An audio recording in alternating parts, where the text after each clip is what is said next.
What's up? Welcome back into another video here on the FanTC YouTube page. We're coming at you with day 26 and day 27, or I guess part 26 and part 27 of our 45 days of mock drafts. We have not been every single day, been busy with work, busy with school, all kinds of stuff. So we're going to knock out two of them. I'm on my lunch break. I'm going to do this kind of quick. Hopefully get the two of these done in 20 minutes. Get this posted Tuesday evening for y'all, and then we'll be right back Wednesday with a FanTC pod. So, obviously, with this being Tuesday during midday, we know where Dalvin is, we know where Zeke is. We'll see how much Sleeper has adjusted within the past 12 to 18 hours on those. But in regards to my thoughts on those two players in general, I'm just going to wait till the podcast because I'm sure Nick and I are going to talk about it. So, I don't want to spoil anything on just the mock draft episodes. So let's get started. We're going to do 12 team. The first one's going to be full PPR with 3 wide receivers. The second one is going to be half point PPR with only 2 wide receivers. So first one's going to be very wide receiver heavy. The second one's going to be more of a balanced structure. So let's do this. We're going to jump in here.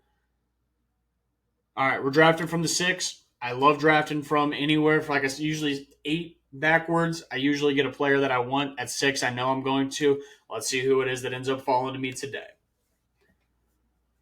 Jefferson Kelsey at number 2. Wow, that's now I think 3 or 4 drafts in a row. He's gone super, super early. For me right here, it's either Tyreek Hill or Cooper Kupp, whichever one you have more confidence in. Earlier in the drafting season, I would say Cooper Kupp. Now I'm leaning a little bit more on the Tyreek Hill side. For me, either of these two are a great option. With this one being the 3 wide receivers, we're going to have to – no way I have 4 wide receivers. I change it mid.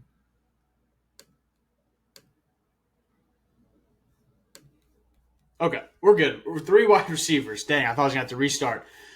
So with that being the case, I'm going to take Bijan out. I'm not going to reach on him. I'm going to go ahead and just take Tyreek in this one.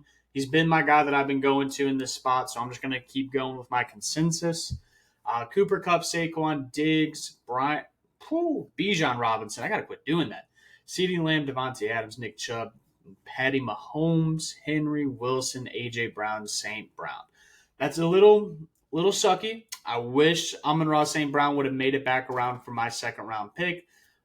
But only reason that is, and this is why I have a little bit of an issue with taking Tyreek Hill. If I had Cooper Kupp, I'd go Jalen Waddle here almost every single time. You can't go Tyreek Hill and Jalen Waddle. So with that being the case, and actually with it being, well, I don't know, Josh Jacobs is a good pass catcher. We're gonna go ahead and take Josh Jacobs. We're gonna like I said, when I do these mocks, I'm planning on these guys being here as we get into next week and the week after that. If Josh Jacobs is still not with the team, we're gonna have to just avoid drafting him. If you are drafting and when you're drafting, Josh Jacobs is not with the team and it's within 2 weeks of the NFL season starting, I think you can officially be concerned and probably avoid drafting him. So here's where I don't think Sleeper has changed anything. Ramondre Stevenson going at the 2-3 turn. Absolutely ridiculous. He needs to fall down to either the 3-4 turn towards the back end of the third. His touchdowns will get sniped from Ezekiel Elliott. Hopefully that is the only thing that's getting sniped from Zeke. So for me, Ramondre, he's not on my draft board at that point. For me, it's going to push value down. Same thing with Breece Hall. I will not draft Breece Hall anywhere near the third round with him and Dalvin. I expect Dalvin Cook to be the majority shareholder when it comes to the first part of the season. Maybe Breece Hall can show us enough that his ACL is healed enough to maybe make a comeback in the second half, but for now, cannot draft him. For me, this push down a wide receiver I will take here all day, especially in a 3 wide receiver full PPR format. Give me Devontae Smith. I think there's a chance Devontae Smith is the best wide receiver in Philadelphia. I know A.J. Brown stands are just going to hate that I say that, but Devontae Smith's amazing. He's a blue chipper from Alabama. He's been nothing but good since he's come into the NFL. His rookie year was shaky, but that was with not a rookie, but an iffy Jalen Hurts. So give me Devontae Smith all day in the third.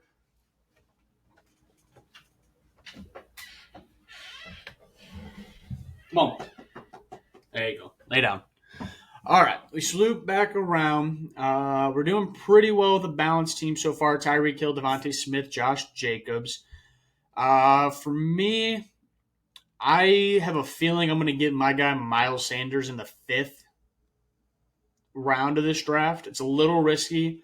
But with that being the case, I'm going to go ahead and just grab another wide receiver who I think is not only the one on their team, but should be the majority holder of targets by quite a bit still, and that's Amari Cooper.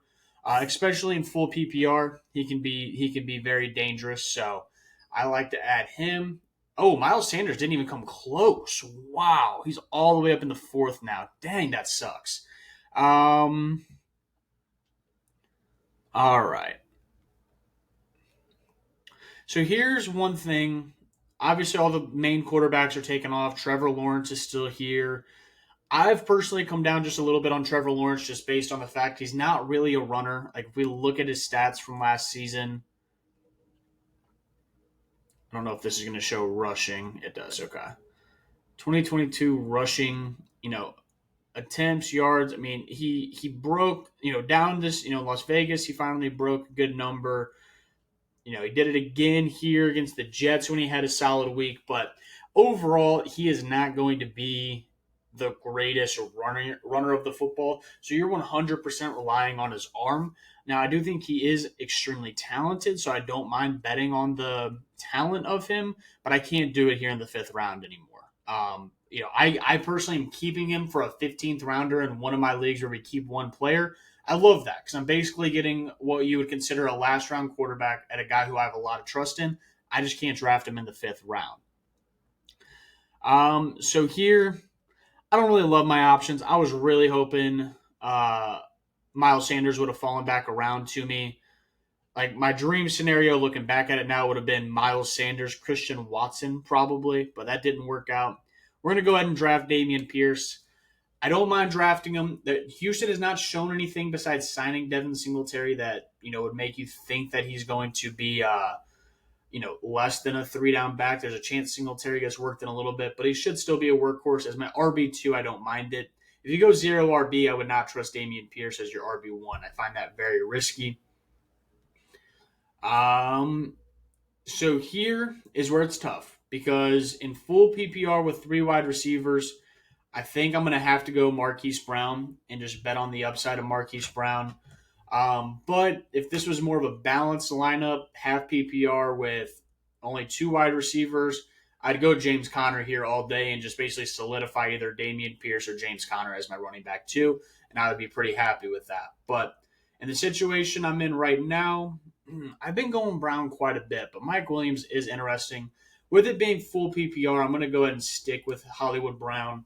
Um, he's going to be the number one target on that team, no matter what, whether Kyler's healthy or not, which I don't think he will be. So we're gonna take Marquise Brown with Colt McCoy as his quarterback in the sixth. I think he was going like seventh, eighth earlier in the summer, which was awesome. If you could have drafted him there, obviously Best Ball was able to get him pretty late. Um, but I don't mind grabbing him there. So with where we're at right now, I'm going to wait till the next round to grab a tight end. At quarterback, we're basically just going to wait. We're maybe trying to do the Anthony Richardson and a good streaming level quarterback, especially since Anthony Richardson starting week one. We'll be able to get some information quickly. But for me, I'm going to go Javonte Williams. I know and that's basically more of an upside play. For me, Rashad White, Dameon Pierce is nothing but a headache because I'm going to have to contemplate who I'm starting over those two guys every single week. And that's if they're both really good. If Javonte's really good, I think he's clearly much better than Dameon Pierce, especially in the Sean Payton offense. Now, Denver may just be another dumpster fire again this year. They did not look very good in the preseason, but offensive lines take time to meld and other stuff like that. So right now at the tight end position, the three that I am wrong, actually. I'm completely wrong. Fryer, Mutant, and Joku are both already gone. But that being the case, I'd probably go tight end here. Deshaun Watson is still there.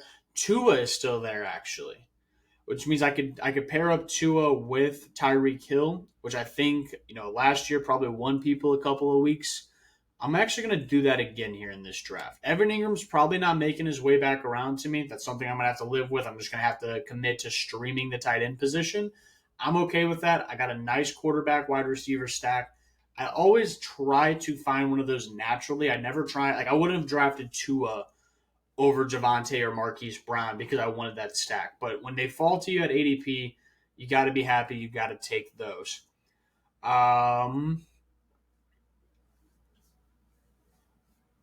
you see, now here's where I can get a little dicey. I feel pretty good about my team. We know that tight end, we're just going to be pretty comfortable. We're just going to end up streaming that position, at least to start the season. Maybe we make a trade at some point. Chuba, I think, has a safe floor, not the highest ceiling, but a huge injury risk.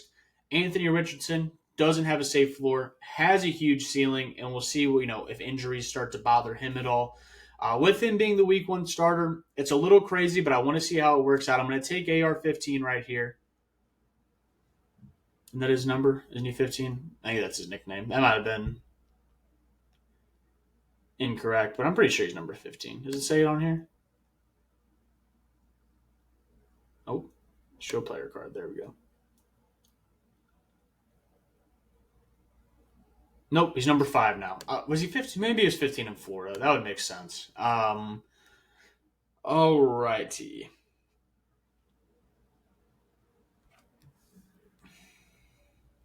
Okay. I can't leave the.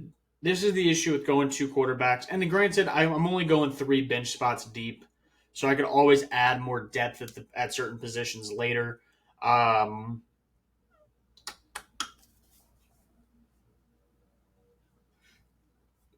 I don't really want to buy into the Cortland Sutton hype again. I really don't want to draft him. But with it being a 3 wide receiver, I mean his ceiling, if he even just becomes the number 2 option, is a lot higher than a lot of these guys. But I can't do it. I'm gonna take Devon Achane. Let's see what we get. Let's see if we can get Rashad Bateman to fall back around to us. He would be my target if he can. If not, I'll stream a tight end. Oh, Sky Moore was still available. I've I've heard some negativity about Sky Moore, so I'm a little bit off on him as we sit here today. Since I'm not going to draft one, actually, just to make the teams look nice, I'll just go ahead and take him. I'll take Greg Dulcich. He's going to be my streaming tight end if I get late in drafts and I don't have a tight end yet. So let's jump into this real quick. Quarterback, we have Tua and Anthony Richardson. Again, hopefully Anthony Richardson runs around enough that he can find value in the running game. If not, he's probably not going to be that valuable for fantasy. We should expect him to run around quite a bit, though. Running backs, Josh Jacobs basically heading that room for me with Damian Pierce, Javonte Williams, and Devon Achane filling up the roster.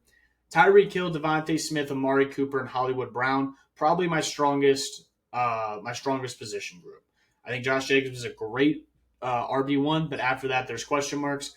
I think I have 3, potentially 4 solid wide receivers to take up all 3 wide receiver spots and probably my flex spot, even starting in week 1. So I'm very happy with that. Greg Dulcich is my tight end. I don't necessarily love Greg Dulcich as a prospect. I think that the Denver Broncos didn't look that great in preseason. We'll see if they can turn it around. But as we sit here right now for the last round of the draft, if you can grab Greg Dulcich, I think he has more of an upside than the other guys going around him. So that's going to wrap up the first one. That's going to wrap up day 26. Let's go ahead. Let's jump out of here. Let's hop on into a new one. All right, draft settings. We're going to switch this to day 27. We're going to switch to half PPR. We're still going to do 12 teams. All of that looks good.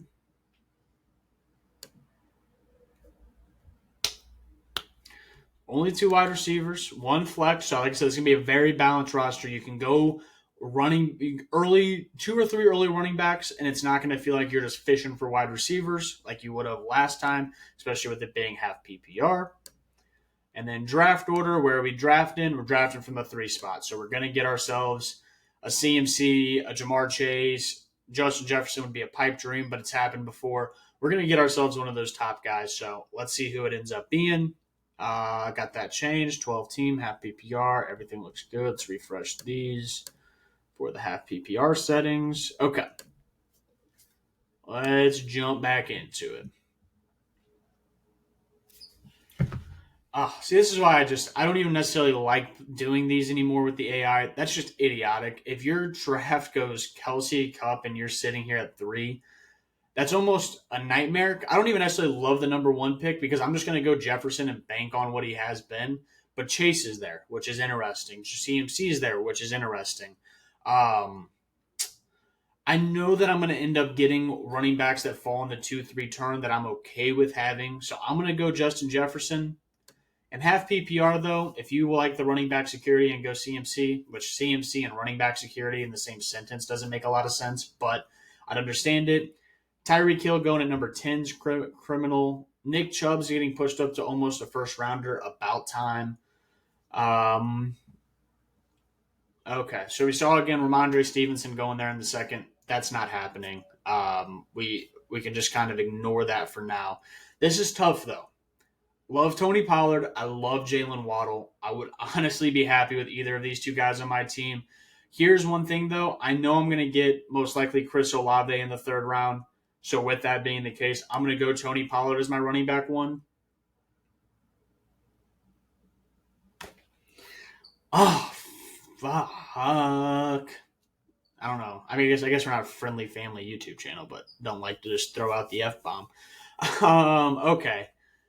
For me at this point, I'm not drafting Breece Hall. I think Travis Etienne's more at the end of the 3rd round is where his value's at. I know when you're on the turns, you can reach on guys because they're not coming back to you, yada, yada, yada. I understand draft strategy. But something I haven't done in a lot of these videos is go early quarterback. Let's go Jalen Hurts, and let's see what we can get here and see what we can do with Jefferson, Pollard, Hurts to start. Again, with it only being half PPR and with it being only 2 wide receivers, we have a little bit more flexibility to take a shot on that quarterback early. In a 12-team league, I don't necessarily love drafting a quarterback super early like that, but like I said, we're just going to kind of see how it plays out for us. We haven't done it very much, and now we can eliminate the quarterback position completely.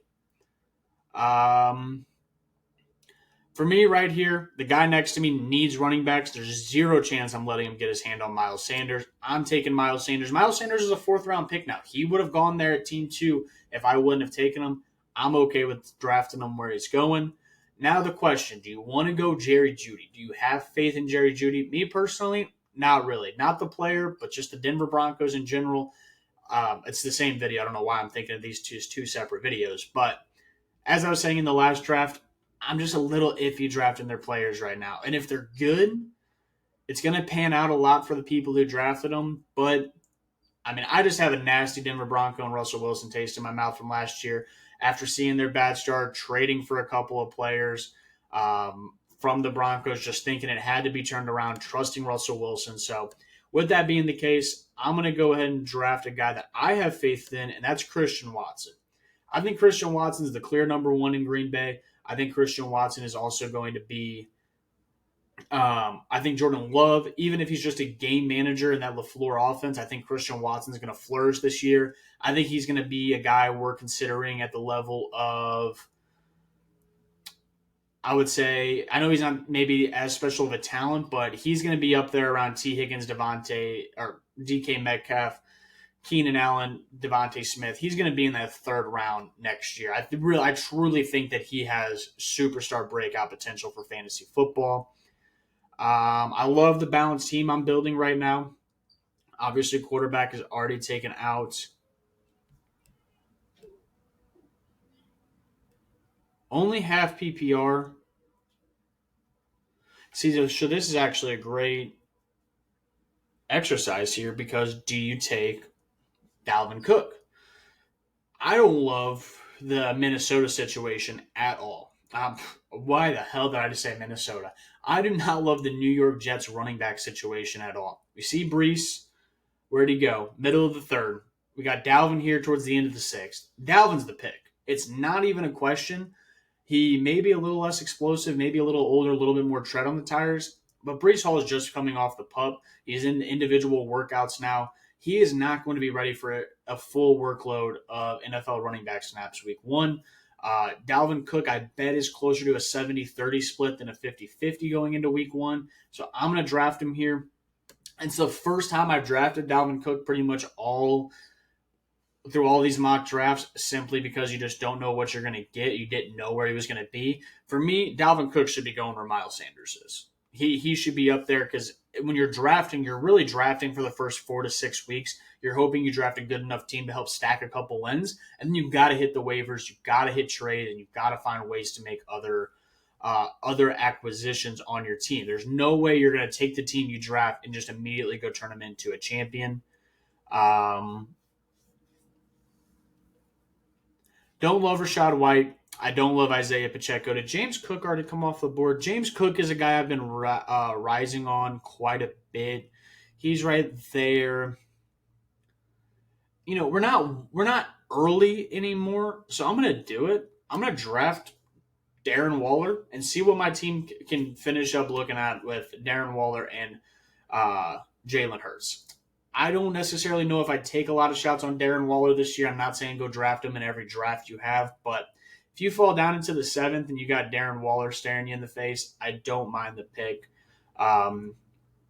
With that being said, would I have loved to get David Njoku around later? Actually, did either of these guys take a tight end yet?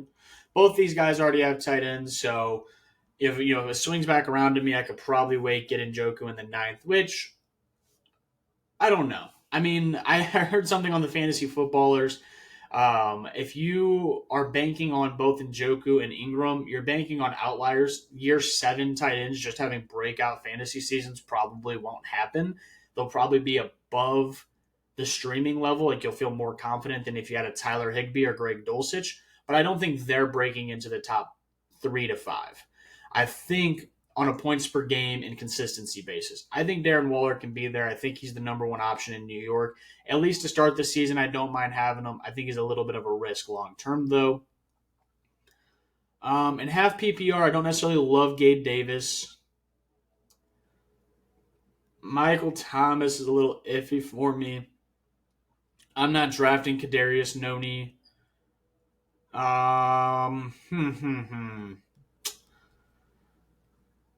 The guy, I'm going to take Zay Flowers, but I think I can get him with my next pick, so I'm not going to reach on him. We'll go Rashad Penny.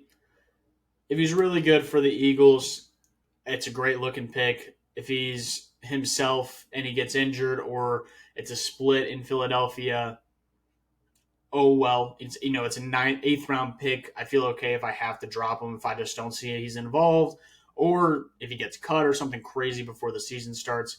But the guy I truly wanted in that position was Zay Flowers. I just played the ADP game and let him come back around to me. If you're in your home leagues and you don't really love Rashad Penny or any of these 4 that went, just take Zay Flowers there. You're not betting against the AI. You don't know what the AI is going to do like you can in this setting. So just take the guy you want. Don't play the ADP game. That's how you lose out on a lot of guys.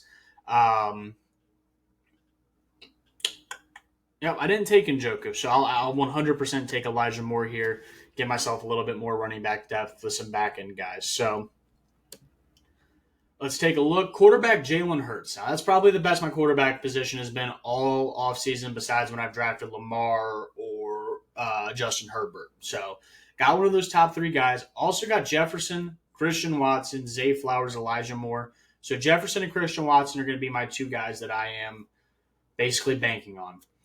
Tony Pollard, Miles Sanders, Dalvin Cook, Rashad Penny. I love the top 2. Dalvin Cook, I think, is a fine flex option for the first couple of weeks. And then Rashad Penny, we'll see what happens with them.